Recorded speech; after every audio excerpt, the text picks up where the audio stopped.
Hi, welcome to another episode of the Out of Office Club. Thank you for listening again. If you're watching this on YouTube, then you might see that I'm again somewhere else. If you're just listening, then let me tell you that right now I am sat in my little cabin on the Nomad Cruise. I think I shared a bit about this before on my social media that I was going to do a cruise specifically for digital nomads, and that actually started yesterday. So yesterday was boarding and today's the first day. So I'm recording from my cabin. You might see some people walk past here, past the window. I have a roommate. She's really nice, but she might come in, so then I'll have to do a bit of editing, so you might see a weird cut. I don't know why. But yeah, last episode I did was when I just arrived to Hong Kong. So I thought it would be nice to do a little recap of what Hong Kong was like, my recommendations for Hong Kong, my experience there, and then talk a little bit about the first day, hours even, on the cruise, and what my experience has been so far, my initial thoughts, because this cruise is a total 12 days. So I think in my next podcast I can give you a much better idea of what my thoughts are and my experience was on the cruise. But yeah, let's start from the beginning. So on my last podcast, of course, I recorded in a co-working in Hong Kong, and I'd only just arrived. I hadn't really done much, and I stayed a week in Hong Kong, and I really, really enjoyed it. So let me tell you everything that happened while I was in Hong Kong, because even though it was only there for like a week, I do feel like a lot happened. So let me give you the recap. When I arrived in Hong Kong, that whole trip from Thailand went super smooth, not a problem. I took a taxi to my hostel, and I think that was my mistake. Number one, I stayed in a hostel. Should not have done that. Regretted that as soon as I arrived. And yeah, the hostel itself was fine, but very small on a very busy road. Just the location was really good, and I think that's why I picked it. Location was great, but it was small. Plus, I'm already a very bad sleeper, so then sleeping in a hostel, yeah.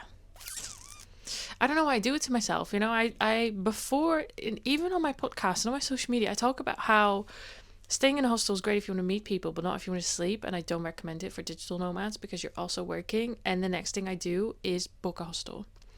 So I regretted that basically as soon as I arrived. But, you know, I managed for the first couple of days. Went to co-working places, walked around the city a bit. I didn't do too much, I have to say. I just worked a lot. And then well, I actually went on a date. I think I said that in my newsletter as well, that I might go on a date. As you guys know, dating as a digital nomad isn't great. I go on a couple dates here and there, but since I broke things off with the guy from Italy last December, I haven't really dated much. I mean, I definitely didn't date anyone in the Netherlands. Also in Thailand, I didn't meet anyone. So, of course, I'm always a bit swiping and checking. So I matched with a guy on Hinge who asked me out for a date. So we actually went for drinks and dinner. And he kind of arranged everything, which was really nice. So I didn't really have to do anything apart from show up, which was much appreciated. He is from Hong Kong, but he doesn't live there. So he's just visiting now because it's almost Chinese New Year's. And it actually was a really nice date. It was really nice. So I had a great time. Played some darts and pool. Loved that. So I also lost. So I think that made me like him even more, believe it or not. But yeah, it was really good. And then the days after, I just worked more.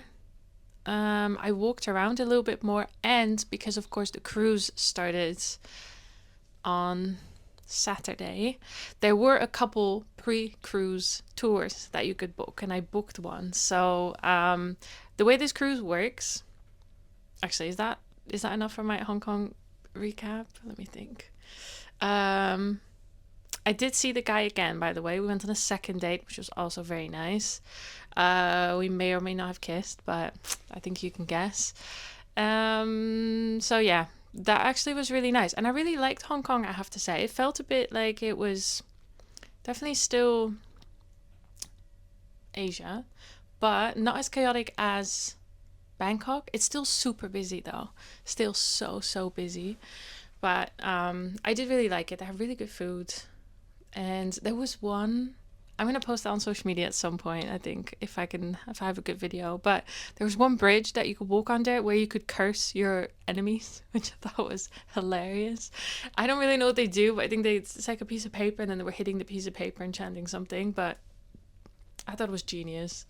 Absolute genius way to make money. I mean, who doesn't want to go and curse some enemies while they're at it? So that was fun. The city is very expensive though. Like if you do go, I think I stayed on the island, but you can also stay further in the north. As long as you're close to a metro station, I think you're good. I think that basically goes for any large city. You just want to be close to the public transport. And it's just really expensive. And that was initially why I booked that hostel. I was like, as long as I have the hostel, that's cheap. And then I can spend a bit more money on food and experiences. Regretted that though. I regretted it so much actually that I ended up booking a hotel for the last 2 nights. So as I said, because I'm going on the cruise, they had a couple pre-cruise events that you could join as a way to already meet some people from the cruise. And of course see something of the country or the place that we're starting in. And they're doing the same in the Philippines. So we end in the Philippines, but there's still a couple tours that you can do there. So there was one tour in Hong Kong, a Hidden Gems tour, where you went to the big Buddha statue, a fisher's village. You took the cable car up, had some like nice views. So I did that for a day, which was very nice. Hong Kong was definitely also a lot colder than I expected. But I really enjoyed it though. It was really good. And also the tour was good. It was only about 15 people on the tour, so quite small. Because believe it or not, on the Nomad Cruise, there's like 300 people, I think. 300 digital nomads. Only 15 people on the tour. And it was really good. But by the time I was on that tour, I don't think I'd slept in 4 days by then because of the hostel. So we were on the bus back to the city. And I was like, I can't do this anymore. I'm going to book a hotel. So I booked a hotel for the last 2 nighs. Which was, I mean, a genius idea. And then I was also just wondering why I hadn't done that from the start. Why I put myself through the discomfort of a hostel when I can just book a hotel. And I should have. Anyway, enjoyed my time, had a great time. I'll update you on the guy next week. I don't know, he's texting a little bit still. So we'll see if I'm going to see him again. But of course, I'm not really going back to Hong Kong. Unfortunately, we do dock there for a morning, but I'm pretty sure it's about 5 hours, and then we continue to the Philippines. So, if I'm going to see him again, I don't know. I hope so, because he was really nice, and I liked him, but the joys of dating as a digital nomad. I mean, anyone that travels and dates knows this struggle. So, I don't have high hopes, as usual, but you never know, right? You never know. So we'll see how that goes. In a week, I can update you on that next week, I think. No, not yet. In 2 weeks. I'll know in 2 weeks. I'm sorry. You're going to have to wait for that update. But yeah, in 2 weeks, I'll know. So let me then tell you a bit more about my experience on the cruise. Because I personally had not really heard of the Nomad Cruise before I booked it. Now, let me preface this by saying, because I want to be as open and honest as I can. I found the Nomad Cruise through, I think, ads on social media, and I then signed up for their creator program. They accepted me, and I got a discount. I'm not here for free, but I did get a discount in exchange for content, although so far, they haven't told me anything about what I have to do, what I have to make. It's all up to me. But of course, because I have a bit more reach, they're like, you can come, discounted rate, and then we hope that you like it and that you make some content for it. That is all. So nothing that you're going to see or hear in this podcast or see on my social media is directly sponsored. I'm not getting paid for anything. So even if I have a bad experience, I will share that with you because, again, I'm not getting paid for this. Worst case is they won't invite me back. Well, you know. So let me tell you how it's been because, again, I'd never really heard of it. And when I found it, I thought it was very interesting because I would have never thought about booking a cruise. Booking a cruise to me sounded very, very boring, if I'm honest. In my head, a cruise is just for retirees, families, older people. I think people who enjoy like all inclusives, and nothing wrong with that, but I'm definitely not one of them. So I'd never considered booking a cruise because that to me just felt a bit like that, just on water. But the route was really nice. Originally, we were going to go to Japan and Korea. That changed though. So now it is actually from Hong Kong to Malaysia, to Brunei, to Vietnam, and then to the Philippines. Still a really amazing route with at least like 3 countries I haven't been to yet. So can't complain. But the original route was a bit more interesting in my opinion. But unfortunately, they had to change that. And of course, I spoke to someone on the team about the route, and they were so nice, and they were so enthusiastic. And someone came at the door, so there's the weird cut and edit I was talking about. Anyway, apparently we missed a drill, and they're angry at us. I didn't even know there was a drill. Anyway. They were really nice and enthusiastic about the cruise. And of course, that is why I was like, oh, actually, maybe it would be really nice. And I decided to book it. And I booked it back in December. Now it is February. So it's been a couple weeks. And I was still quite excited for it. Although, of course, you never really know what to expect on these things. And whenever you go on any group trip, doesn't matter if it's a massive group, a small group, it literally does not matter. Everything depends on the people. And sometimes you get lucky with the people and sometimes you just don't. Of course, now, because there's a group of 300, the chances of matching with someone and finding someone that you like to spend your time with, that you can be friends with, of course, that chance is a lot higher than if there were 20 people. But you just never know. But the way this cruise is set up, because it is on just a normal, massive cruise. There's a little cut there too, but anyway, yeah, it all just sounded really good for the cruise, so I figured I'm gonna join. And again, it's with, I kind of lost where I was. I'm so sorry if I'm repeating something, but it's 300 people around from the Nomad group, and then of course everyone else that's on a normal cruise ship. It's all mixed, but we do have one room basically that's kind of like ours, that's basically reserved for all of our events. So we just meet there whenever there's anything happening, because they also have a packed schedule. It's not like you get on the boat and then do whatever you want. Well, you can, but they of course have made sure that they've got quite a program so that there's a lot to do, and mainly a lot of ways to connect and network and learn. So that part, I say, also kind of intrigued me. I meet a lot of people. I do not meet that many digital nomads, which may be surprising, but I don't. I meet a lot of travelers or expats, but not that many digital nomads. Plus, definitely not this many in one go. Not everyone is a digital nomad, and I think everyone does that differently. I've met a couple other people that are completely location independent, but not everyone. Some people do have a base or do have to go home every once in a while or just work remote or whatever. Everyone does this differently, and I think that's also why it is so nice. But yeah, the schedule is packed. So right now we're halfway on the first day, and I've already been to 4 presentations from people in various topics. Some was a bit more social media, the other was more mindset. Later I'm going to go to a digital products, how to make money from that. I don't know. There's so much. There's going to be a couple on AI, on mindset, on business, on real estate. There's everything. So the nice part is that you can go if it interests you, and you can also just skip it if you don't care, or if you're tired or you don't want to do something else. Everything is kind of optional, which I do appreciate. Which, I mean, of course they kind of have to do that, but there is a schedule. If you want to follow it, you can go. If you don't, then you don't. Yesterday the check-in was super messy though. We stood in line for like a good 4 hours. Everything had to go manually. It was a mess. But it was okay.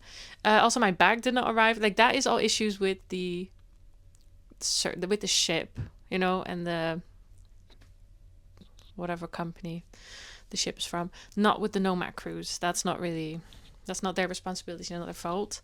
My bag also did not arrive till I had to go and pick it up yesterday at like midnight. So I would say first experience on the boat itself, a little bit messy. First experience with the Nomad Cruise, and with the introductions that we did yesterday and today, it's been really good. I'm not sure if it's my type of event though, I would say. Like I said before, to me a cruise kind of sounded like a all-inclusive but on water, and I think I was right. It really does give me that vibe. And the last time I was at an all-inclusive, I'd booked it for a week with my ex, and we ended up staying, I think, less than a day, because we both just hated it. And so I feel a bit like that here, and I don't know what to make of it or how to feel. It's just feels a bit stuck. I don't know. Plus, I will have to say, of course, there's a group of 300 people. You're not going to like anyone or everyone. You're not going to like everyone. But I will say most people are over the age of 40, which makes sense because this trip is not expensive. Is expensive. This trip is expensive. It's, of course, set. It's more structured, and it's more about networking. I'm not at all really about partying. So I guess that just attracts a more older audience because they have the time, have the money, want to do something like this. Maybe don't find it as easy to meet other travelers or digital nomads in other ways. I'm not sure. And I'm just thinking out loud. But yeah, I am, with my 29 years old, one of the youngest, which really surprised me because, I don't know. And I'm not the youngest anymore anyway, which is very sad, but I'm just not. So then coming here and having your little group, and then seeing that more than 50% are at least over the age of 40 was a bit surprising. And again, everyone's really nice, and it does give me a really good opportunity to learn from them and how they've structured their life. And because some have been doing this for 15 years. I mean, for me, it's only been 2. So it does give me a really good opportunity to learn from them and ask them the questions about what they like about this lifestyle, what they would have done differently. So that has been good. It's just a different vibe, I think, different atmosphere than I maybe expected. I also can really notice the boat moving, so I slept like shit, of course. I mean, when do I not? It's just a bit of an adjustment, I think, to go from the chaos and the mess of being in Thailand and Hong Kong, and of course sleeping in like hostels and hotels and just going out and about and exploring, to now feeling a bit stuck on a boat. It is so different. But today's a whole day at sea, and then tomorrow we do arrive in the first stop, which is Malaysia, which I am very excited about. Then there's another day at sea, then we go to Brunei. So it does alternate. It's not like we've got days and days at sea. It's a day at sea and then a day where we arrive, which means then there in that place you can get off the ship. You either do a tour if you've booked one. I've only booked 2. Or you just go by yourself and you go out and explore. So that is basically the plan for the next 12 days. Literally just events and speakers every day, or we dock somewhere and I go on a tour. It's, yeah, I don't know. it's been interesting. At least I've got good Wi-Fi, which I'm very happy with, so I can record and upload and still work, because that's something else I'm gonna have to do while I'm here. I do have to work. So yeah, all in all, so far, very interesting, very interesting experience. I have already met a couple of really cool people, also some other content creators, which is really nice because they inspire me and give me a lot of motivation and ideas, which is really good. But yeah, not gonna lie, I kind of felt sad when I had to leave Hong Kong. It's not often that I meet someone that I feel like, oh, we've got a really nice connection. But yeah, I mean, who knows? Might be a one-off yet again. We're gonna see. I have another event that I want to go to in 10 minutes. So I think that is it for today. Just a quick recap of Hong Kong and the cruise. No big topics this week. I'm very sorry. Next week, I want to give you a much better summary of my experience of the cruise, because then it's already been a week. So I can tell you a bit more about what it's been like, if I recommend it, who I recommend it for, what is nice about it, what is not nice. Because of course their cruise also does change every year. They only do one a year, and the location and the whole trip is different every year. So it will never be the same. So even if I now say I've got a certain experience, on the next cruise it might be completely different. But I've already met actually a couple of people that have been on like 6 or 7 cruises, some even more. So let's see. I'll keep you updated on that. You can find a lot more content on my social media, of course. Newsletter goes out soon. Actually, by the time I publish this, my newsletter goes out a couple hours later. So don't miss out on that, though. In case you didn't know, I do have a newsletter, and in that I share travel deals and updates, a bit of my personal things that I recommend, that I use on a daily basis, shows I'm watching, whatever it is that I use on the road, things that I see, deals that people have going on, like airlines, hotels, you name it, all in a newsletter. So definitely worth, I think, subscribing if you want to know more travel deals. Then that is it for today. I'm going to go get to my event, and then thank you so much for listening again. Don't forget to like and subscribe, comment any questions that you have on the cruise, anything you want me to answer for next week, any other questions that you have for me, please just leave me a comment. I love reading them, answering them, and then I might answer them in the next podcast. Thank you so much. I hope you have a great day. Bye bye. Talk soon.